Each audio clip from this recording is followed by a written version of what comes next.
बुराई के बदले भलाई। पंडित जयदेव एक बड़े अच्छे संत हुए। एक राजा उन पर बहुत भक्ति रखता था और उनका सब प्रबंध अपनी तरफ से ही किया करता था। वे ब्राह्मण देवता जयदेव त्यागी थे और गृहस्थ होते हुए भी मेरे को कुछ मिल जाए, कोई धन दे दे, ऐसा चाहते नहीं थे। उनकी स्त्री भी बड़ी विलक्षण पतिव्रता थी, क्योंकि उनका विवाह भगवान ने करवाया था। वे विवाह करना नहीं चाहते थे। एक दिन की बात है, राजा ने उनको बहुत सा धन दिया, लाखों रुपए के रत्न दिए। उनको लेकर वे वहां से रवाना हुए और घर की तरफ चले। रास्ते में जंगल था। डाकुओं ने इस बात का पता लगा लिया। उन्होंने जंगल में जयदेव को घेर लिया और उनके पास जो धन था वो सब छीन लिया। डाकुओं के मन में आया कि ये राजा का गुरु है, कहीं जीता रह जाएगा तो हमारे को पकड़वा देगा। अतः उन्होंने जयदेव के दोनों हाथ काट लिए और उनको एक सूखे हुए कुएं में गिरा दिया। जयदेव कुएं के भीतर पड़े रहे। एक दो दिन में राजा जंगल में आया। उसके आदमियों ने पानी लेने के लिए कुएं में लोटा डाला तो वे कुएं में से बोले कि भाई ध्यान रखना, मेरे को लग ना जाए, इसमें जल नहीं है, क्या करते हो? उन लोगों ने आवाज़ सुनी तो बोले कि ये आवाज़ तो पंडित जी की है, पंडित जी यहाँ कैसे आए? उन्होंने राजा को कहा कि हे महाराज, पंडित जी तो कुएं से बोल रहे हैं। राजा वहां गया, रस्सा डालकर उनको कुएं में से निकाला तो देखा कि उनके दोनों हाथ कटे हुए हैं। उनसे पूछा गया कि ये कैसे हुआ? तो वे बोले कि हे भाई, देखो जैसा हमारा प्रारब्ध था वैसा हो गया। उनसे बहुत कहा गया कि बताओ तो सही कौन है, कैसा है, परंतु उन्होंने कुछ नहीं बताया। यही कहा कि हमारे कर्मों का फल है। राजा उनको घर पर ले गए, उनकी मरहम पट्टी की, इलाज किया और खिलाने पिलाने आदि सब तरह उनकी सेवा की। एक दिन की बात है, जिन्होंने जयदेव के हाथ काटे थे वे चारों डाकू साधु के वेश में कहीं जा रहे थे। उनको राजा ने भी देखा और जयदेव ने भी। जयदेव ने उनको पहचान लिया कि ये वही डाकू हैं। उन्होंने राजा से कहा कि देखो राजन, तुम धन लेने के लिए बहुत आग्रह किया करते हो। अगर धन देना हो तो वे जो चारों जा रहे हैं वे मेरे मित्र हैं, उनको धन दे दो। मेरे को धन या मेरे मित्रों को दो, एक ही बात है। राजा को आश्चर्य हुआ कि पंडित जी ने कभी उम्र भर में किसी के प्रति आप दे दो ऐसा नहीं कहा, पर आज इन्होंने कह दिया। राजा ने उन चारों को बुलवाया।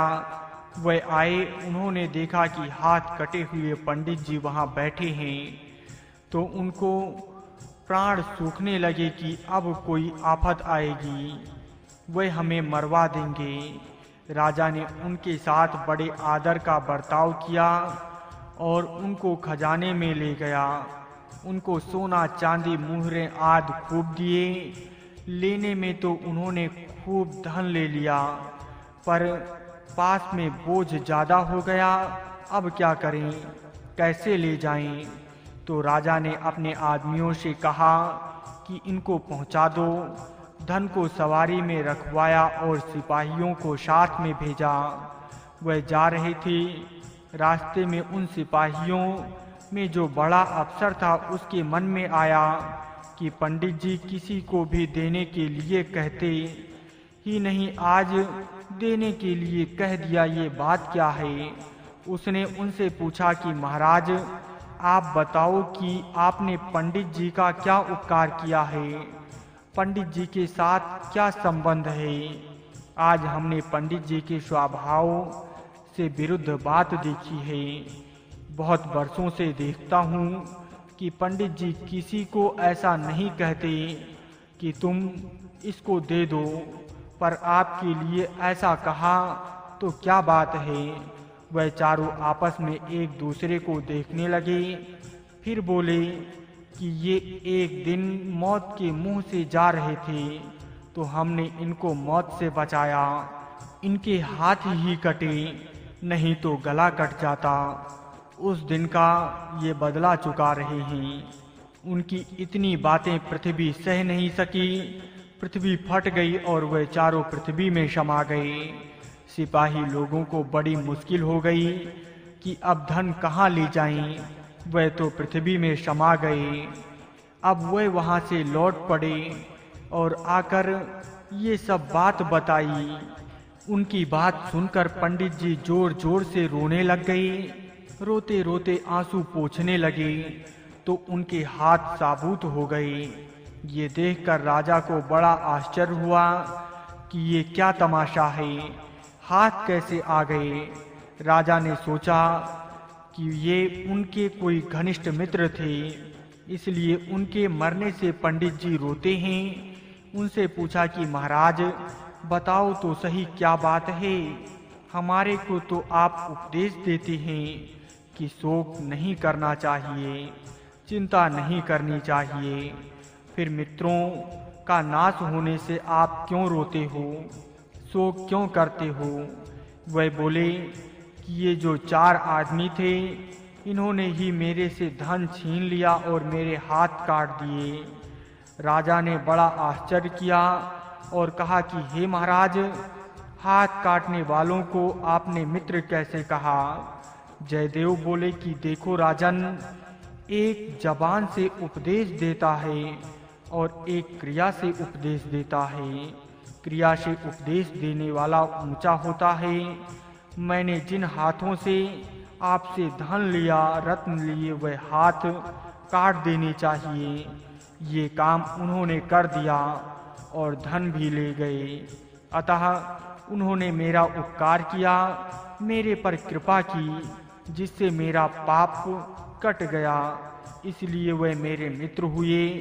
रोया मैं इस बात के लिए कि लोग मेरे को संत कहते हैं, अच्छा पुरुष कहते हैं, पंडित कहते हैं, धर्मात्मा कहते हैं, और मेरे कारण से उन बेचारों के प्राण चले गए। अतः मैंने भगवान से रो करके प्रार्थना की कि हे नाथ, मेरे को लोग अच्छा आदमी कहते हैं तो बड़ी गलती करते हैं। मेरे कारण से आज 4 आदमी मर गए तो मैं अच्छा कैसे हुआ।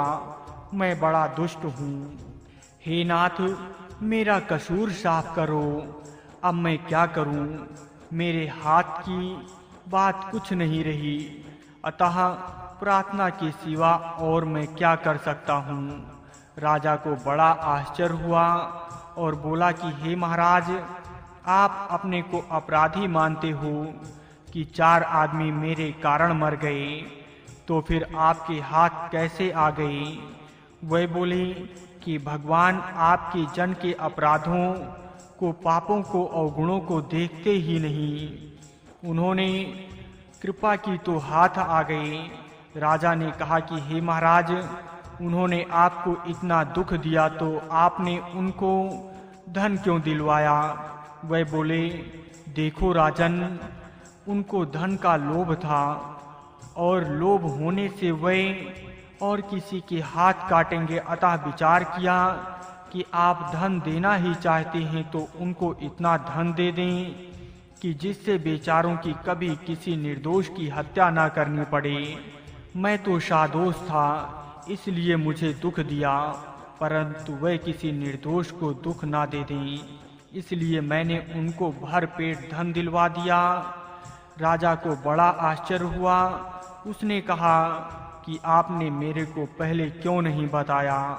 वह बोले कि हे महाराज, अगर पहले बताता तो आप उन्हें दंड देते। मैं उनको दंड नहीं दिलाना चाहता था, मैं तो उनकी सहायता करना चाहता था, क्योंकि उन्होंने मेरे पापों का नाश किया, मेरे को क्रियात्मक उपदेश दिया। मैंने तो अपने पापों का फल भोगा, इसलिए मेरे हाथ कट गए। नहीं तो भगवान के दरबार में भगवान के रहते हुए किसी को अनुचित दंड दे सकता है। कोई नहीं दे सकता। ये तो उनका उपकार है कि मेरे पापों का फल भुगताकर मेरे को शुद्ध कर दिया। इस कथा से सिद्ध होता है सुख या दुख को देने वाला कोई दूसरा नहीं है। कोई दूसरा सुख दुख देता है, ये समझना कुबुद्धि है। दुख तो हमारे प्रारब्ध से मिलता है, पर उसमें कोई नियमित बन जाता है तो उस पर दया आनी चाहिए कि बेचारा मुक्त में ही पाप का भागी बन गया।